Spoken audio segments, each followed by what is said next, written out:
Hello students, this video is a continuation of my previous video Banking Company Accounts Part 1.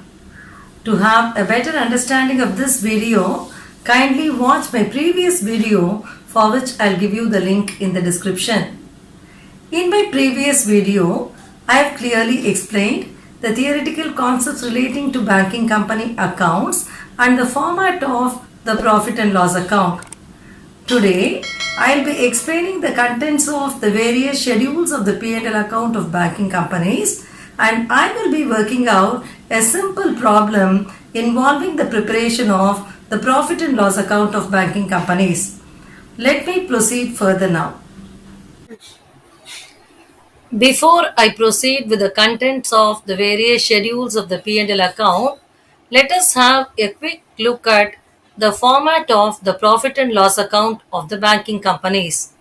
The profit and loss account of the banking company consists of four schedules: schedules 13, 14, 15, and 16.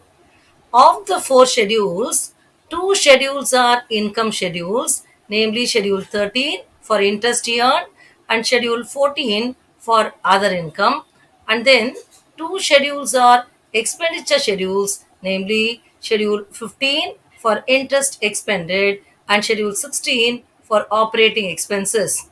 So you will be finding out the total of Schedule 13 and 14, that will be the total of income, and then you will find out the total of Schedule 15, 16, and also provisions and contingencies. Remember, provisions and contingencies, they don't carry any schedule number.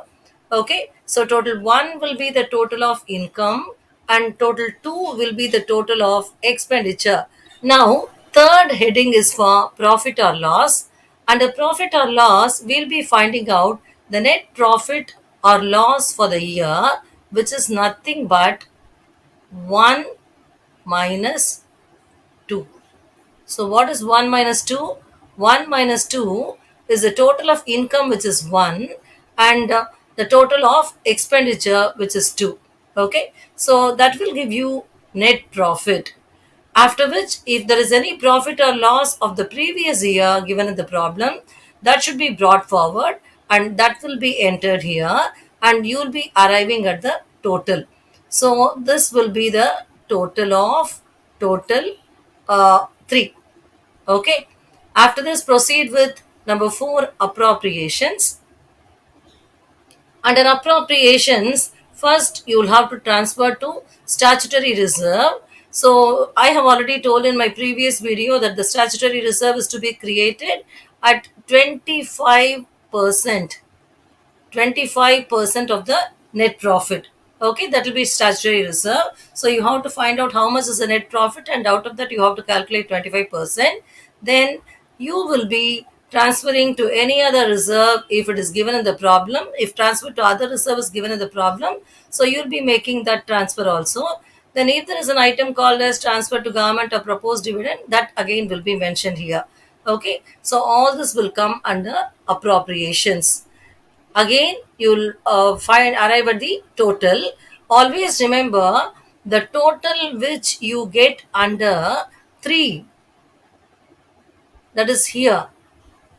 This total, whatever total you get here, should be the same as the total which you get under 4. These two totals should be the same. Okay, and you'll be finding out what is the difference, and that difference will be the balance carried over to balance sheet. Which difference? The balance carried over to balance sheet will be the difference between the total of all this and the final total which we have here. Okay, so that will be the balance carried to balance sheet, which we will regard as the answer as far as the profit and loss account is concerned. So this is what is the format we have. Now let us proceed with the contents of each and every schedule. So first, let us start with Schedule 13, interest earned.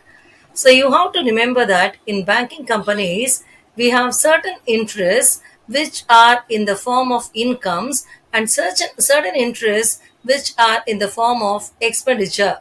So those interests which are in the form of income, they will come under Schedule 13, interest earned, and those interests which are in the form of expenditure will come under Schedule 15, interest expended. So let us now start with the contents of Schedule 13, interest earned. So let me tell you what all will come under this heading, interest earned. So under interest earned, first we'll be having interest or discount on advances and bills. Interest and discount on advances and bills. So generally, the banker will grant loans and advances, isn't it? So when they grant loans and advances, the borrowers they will be paying interest on those loans and advances. So such interests are income from the banking company's point of view. So those interests which are in the form of interest on loans and advances, interest on cash credit, interest on overdraft. So all that will come under this heading, interest, discount on advances, bills, etc. Okay, so that is the first item we have. Then we have the next item, income on investments. So if you have any investment made by the banking company, and when the banking company receives any income from those investments, that income again will come under this heading, income on investments. Then every banking company is required to maintain a certain percentage of its deposits with the RBI. On that, the RBI will be paying, the Reserve Bank of India will be paying interest to the banks. So, in which case, the bank will be receiving the interest, and this again is an income to the bank, and that will be mentioned as interest on balances with RBI and other interbank funds. So, all this will come under Schedule 13, which is for interest earned. Apart from that, if there is any other income in the form of interest, that again will come under others. So mention all this, then find out the total. This will be the total of Schedule 13. Now let us proceed with Schedule 14. Schedule 14 is for other income. Under this heading, Schedule 14, Other Income, all those incomes earned by the banking company, other than those incomes in the form of interest, will come. So, we'll be having items like commission, exchange, and brokerage. Then we'll be having profit on sale of investment.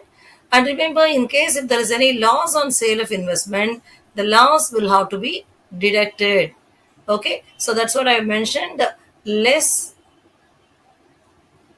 loss on sale of investment. So profit on sale of investment will be entered here. If there is any loss on sale of investment, that will be deducted. Likewise, profit on revaluation of investments will be entering, and if there is any loss, that has to be deducted. Likewise, profit on sale of land and building, if you have anything given in the problem, that will come, that will be entered here. And in case if there is any loss on sale of land and building, that will have to be deducted.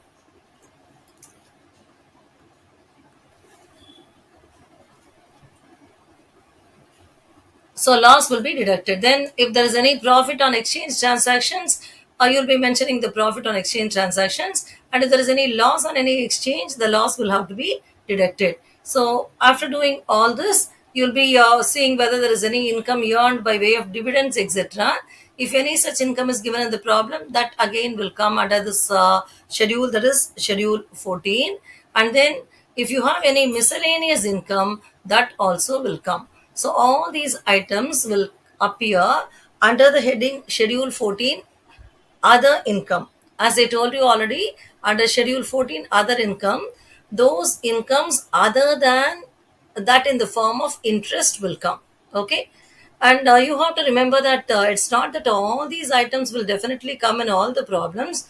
Whatever is available, that you will take to the answer. Okay, if loss is given only, you will be deducting it. If loss is not given, you will enter the profits alone. Okay, so after doing all this, you will be arriving at the total, which will be the total of Schedule 14. Okay, now let us proceed with the next schedule. So the next schedule is Schedule 15. So remember, Schedule 13 and 14 are income schedules. From Schedule 15 onwards, we start getting the expenditure schedules. So first we have schedule 15, which is interest expended. So interest expended. So you can remember expenditure. Okay, expenditure means something spent. Uh, in that meaning only, the word expended is used here. Interest expended. So that is schedule 15. So under this schedule, interest expended, all those interests which are in the nature of expenses from the banking company's point of view will come. So first you'll be having interest on deposits.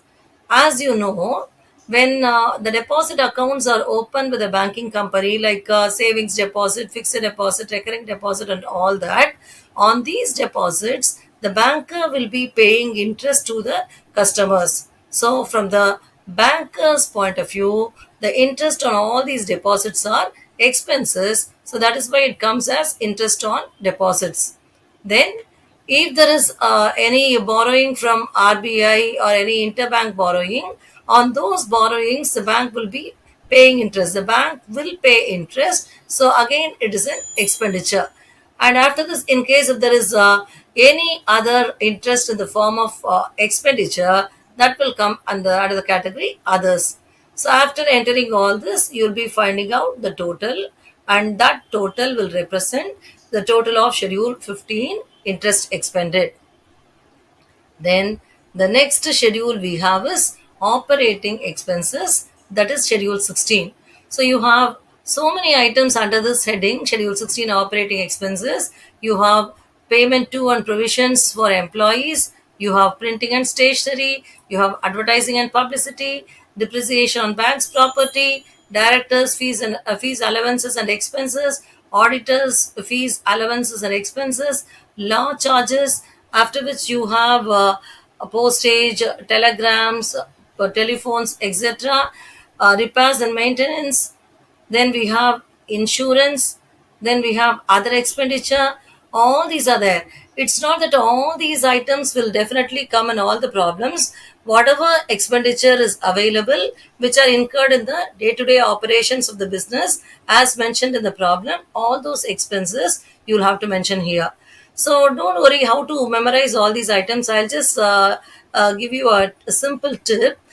All those expenses other than the expenses in the form of interest, okay, all those expenses other than the expenses in the form of interest, that will come under the heading operating expenses. Because the expenses which are in the form of interest alone will come under schedule 15 interest expended, is it not? So the rest of the expenses will come under schedule 16 operating expenses.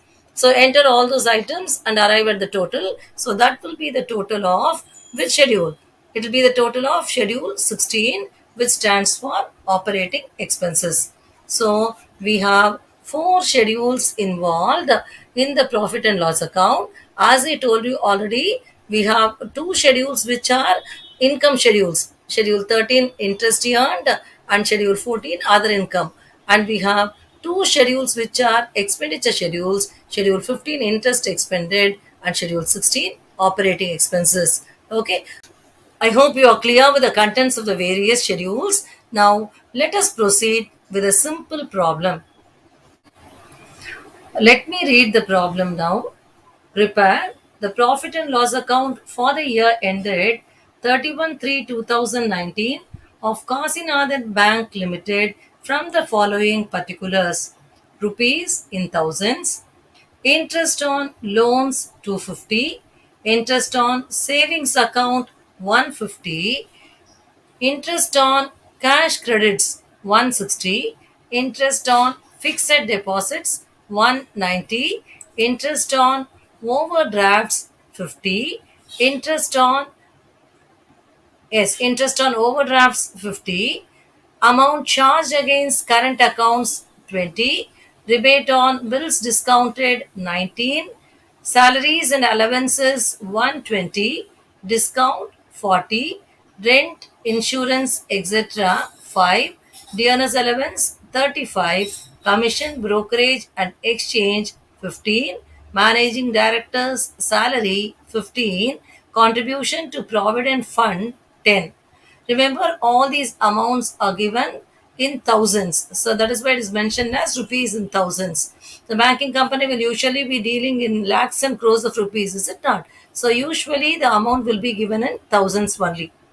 Before I proceed with the answer for this particular problem, I'll have to tell you a very important point.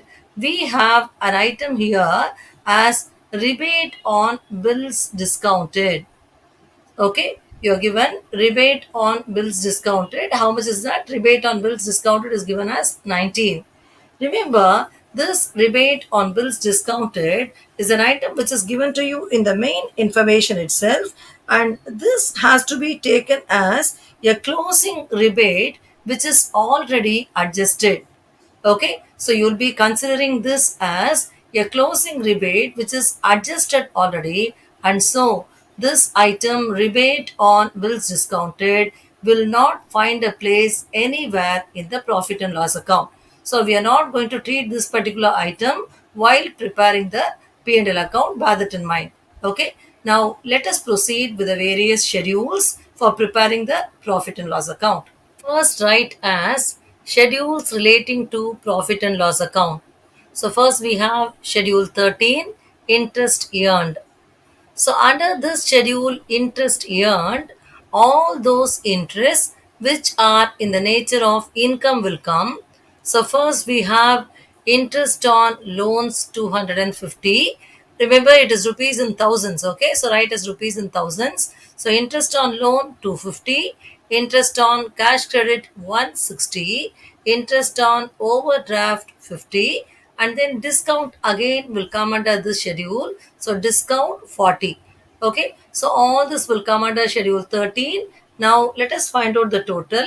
The total of schedule 13 will be 500. So this will be the total of schedule 13, interest earned.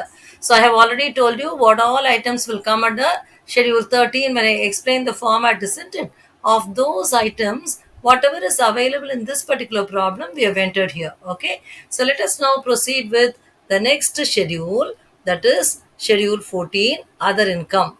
So under this schedule, other income, those incomes which are not in the form of interest will come. So we have an item called as commission, exchange and brokerage that will come here. You can refer the problem for this. So commission, brokerage and exchange 15. Then there is another item, amount charged against current accounts. Very often, students will think this item is an expenditure and they will show this under the heading interest expended schedule 15, which is wrong. Remember, amount charged against current account, this particular item is an income for the banking company. Okay, so first of all, you should know what is meant by a current account. Current accounts are those accounts which are generally maintained by businessmen who will generally have higher number of business transactions with the banks. So they'll be operating this account very frequently, and so you don't have any restrictions on the number of withdrawals as far as current accounts are concerned. Okay, so the banker will be doing a lot of work, a lot of service while operating the current account, and so he'll be charging an amount which the customer will have to pay to the banker. Right? So, from the banker's point of view, since the amount is received by the banker, it's an income, and that is what is meant by amount charged against current account. So, this will come under the heading other income, schedule 14. So, that is available in this problem and it is given as 20. So, that will come here. So these are the only two items which will come under schedule 14, other income. So now let us find out the total. The total for schedule 14 will be 35. Okay, which actually represents 35,000. Now let us proceed with the next schedule. So the schedule 13 and 14 are income schedules which are over now, and let us proceed with the expenditure schedule, schedule 15, which is for interest expended. So under schedule 15, interest expended, those interests which are in the nature of expenditure from the banking company's point of view will come. So as far as this problem is concerned, we have two such items. One is interest on savings account, which is 150, and the other one is interest on fixed deposit, which is 190. Okay, so enter these two items, find out the total. The total here will be 340. Okay, which actually means 3,40,000 because the rupees is mentioned in thousands. So next we have the next schedule, that is operating expenses. Under operating expenses, I've already told you all those expenses incurred in the day-to-day operations of the banking company will come. So all those expenses other than expenses in the form of interest will come under this heading. So as far as this problem is concerned, we have salaries and allowances. How much is that? That is 120. Then we have rent, tax, insurance, etc., which is 5. Then we have dearness allowance 35, managing director's salary 15, and then contribution to provident fund 10. Okay, so let us find out the total of this. The total of this will come to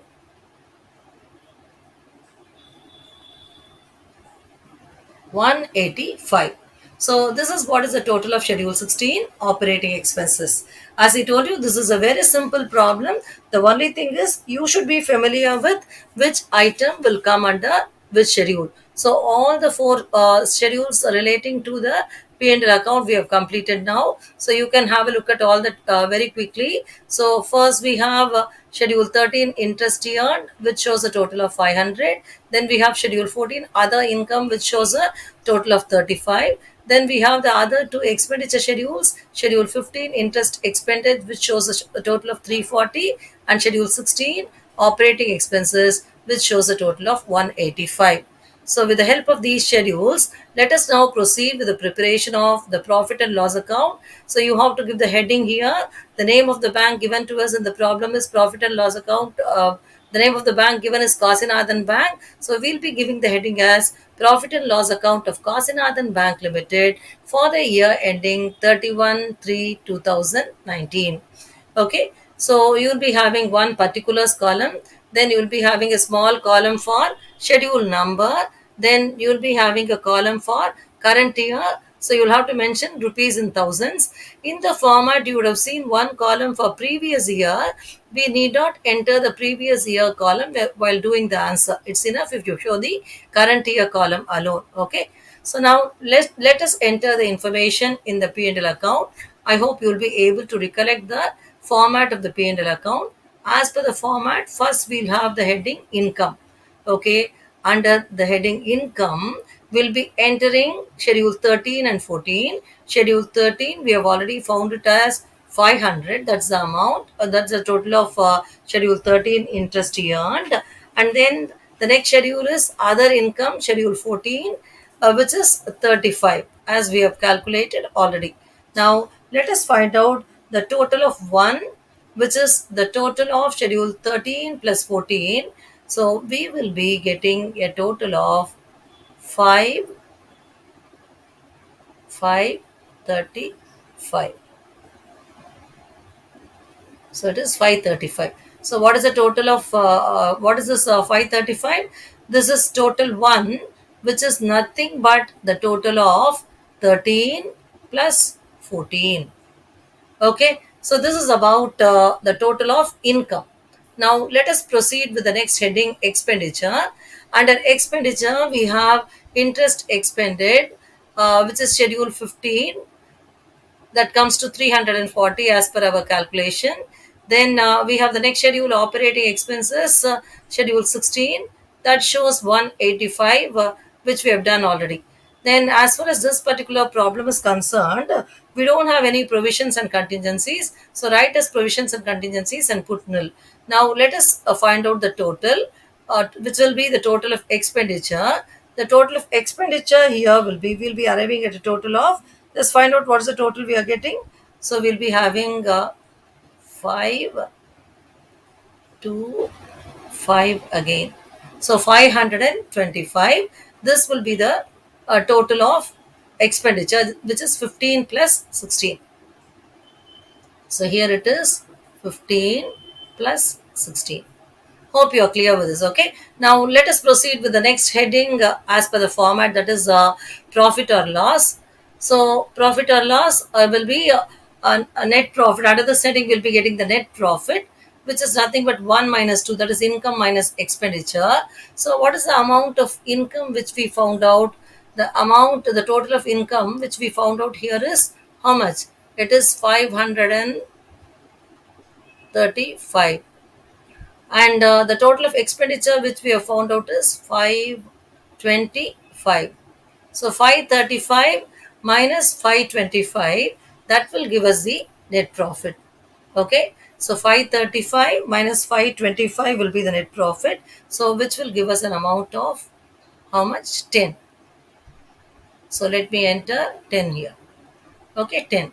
Then if there's any profit or loss brought forward from the previous year, that we will show here.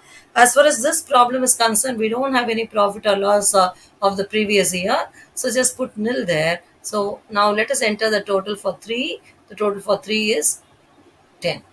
Okay, let us now proceed with the next heading, appropriations. As far as the rule is concerned, okay, as per the provisions, as far as the provisions of the Banking Regulation Act is concerned, we have to calculate 25% of the profit, and that has to be transferred to statutory reserve, which is obligatory, which is compulsory. So we have found out the profit as 10. Okay, it is actually 10,000. We have entered the rupees in thousands, isn't it? On that 10, calculate 25%. 10 into 25, 100 will give us 2.5. So this will be transferred to statutory reserve. Then as far as this problem is concerned, we don't have transfer to other reserves, so put nil. Then we don't have transfer to government or proposed dividend, that also put as nil. And let us proceed with the total. I have already told you that the total of 3 should be the same as the total of 4. Okay, so the total of 3, how much did we enter here? We have entered it as 10, isn't it? So the same 10 will come as the total of 4 also, because out of profits only we are doing all appropriations, isn't it? So we have to enter 10 here. Now find out what is the difference between this and the statutory reserve. That will be the balance which will be carried to the balance sheet. So 10 minus 2.5 will give us 7.5. How much is that? 7.5. So this will be the balance carried to balance sheet. When I say 7.5 here, since we have entered the rupees in thousands, this is actually 7,500 rupees.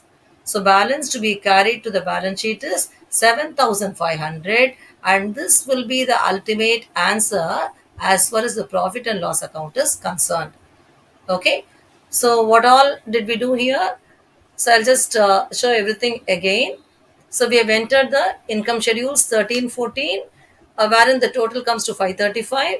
We have entered the expenditure schedules 15, 16, wherein we get the total of 525 again. The total of income is 535 and total of expenditure is 525. Then we have the net profit 1 minus 2, which shows us 10, which is 10,000. Then we have done the appropriation where we have transferred 25% of the profit to statutory reserve, which is 2.5. Then we arrived at the balance to be carried to the balance sheet, which is 7.5, that is 7,500. I hope you are clear with this answer. So today we have seen about the contents of the various schedules of the profit and loss account, and we have also worked out a simple problem involving the preparation of the profit and loss account of the banking company. In my next video, I'll be working out another problem involving some adjustments. If you like this video, subscribe to my channel. Thank you very much for watching this video.